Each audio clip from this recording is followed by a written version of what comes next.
అశ్విన్ ఎప్పుడు లేటేనా? టైంకి ఒక్కసారి రాలేవా? నేను చెప్పిన టైంకి రాను, నేను అనుకున్న టైంకి వస్తాను. Sir drinks sir. దీన్ని తాగి ఒళ్ళంతా డొల్లయి ఇలా వచ్చి ఇక్కడ కూర్చున్నాను. ఇప్పుడు జీవితంలో ఒక కొత్త స్టెప్ని తీసుకోవాలని నిర్ణయించుకుంటే ఈ సమయంలో నువ్వు దాన్ని తీసుకొచ్చి తాగమంటావా? ఇట్లా liquor drinking is injurious to health. Get out. నాన్నగారి రిటైర్మెంట్ ఫంక్షన్ కి ఫ్యామిలీ ఫ్రెండ్స్ అందరూ వచ్చారు.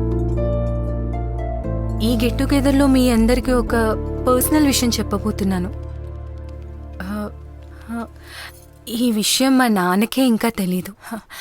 ఇది మీ అందరికీ ఖచ్చితంగా ఒక సర్ప్రైజ్ అవుతుంది, కానీ మా నాన్నకి మాత్రం ఖచ్చితంగా ఒక షాకే. మీరు చాలా కాలంగా పెళ్లి గురించి మాట్లాడుతుంటే నేను అవాయిడ్ చేస్తూనే వచ్చాను. Because I mean love dad.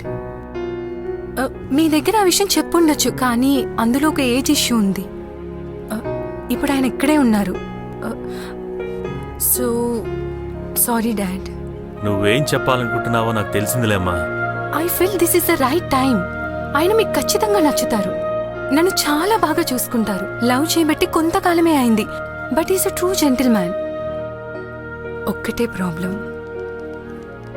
Age difference. అది నాకు ఒక ప్రాబ్లం గానే అనిపించట్లేదు, కానీ మీరెలా తీసుకుంటారో తెలియట్లేదు. Now I'll call him on stage. రా శివ.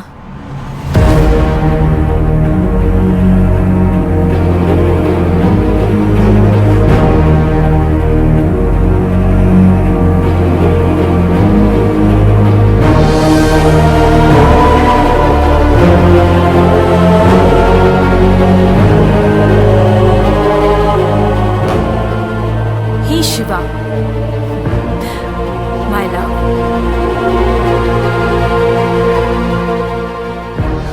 ఈ విషయం అశ్విన్ తాతకు కూడా చెప్పలేదు. ఏంటి తాత, నా సెలెక్షన్ ఎలా ఉంది?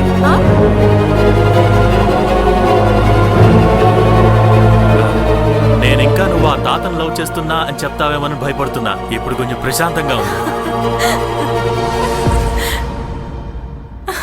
ఏంటి డాడ్, కామెడీ చేస్తున్నావా? నేను తాతను లవ్వా? గుర్తుందా డాడ్, నువ్వు నన్ను ఒకసారి అడిగావు కూడా. నువ్వు ఎవరిని లవ్ చేయలేదా Ramya? It's a long distance relationship. దయచేసి దిగులు పడకండి డాడీ, ఇవన్నీ మీకు అర్థం కావు. అతను యుఎస్ లో ఉన్నాడు, అంతవరకు యూ హ్యావ్ టు వెయిట్. నాకు కన్ఫర్మ్ అయ్యాక నేనే మీ దగ్గరకు వచ్చి చెప్తాను. అంతవరకు మీరు దిగులు పడకండి. నేను పంపిన ఫోటో చూసావా? నేను చెప్పాను కదా, చూడు, ఇద్దరు ఒకేలా ఉన్నారు. ఆ విషయమే నేనెప్పటి నుంచో నీతో చెప్తున్నా. హే, ఒక విషయం గమనించావా?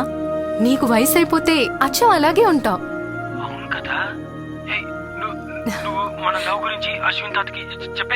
ఇంకా చెప్పలేదు. శివాకు నీకు ఎంత ఏజ్ డిఫరెన్స్? శివ నాకన్నా 2 సంవత్సరాలు చిన్నవాడు నాన్న. అరే, అదంత పెద్ద విషయమా అమ్మా? నేను వేరే అనుకుని చాలా భయపడ్డా.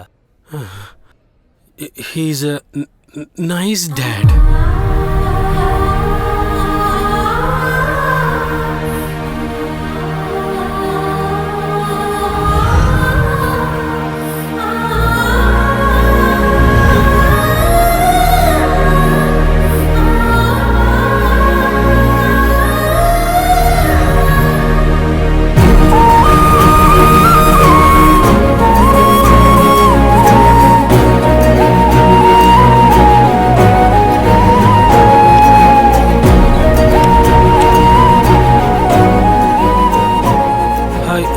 Good evening everyone.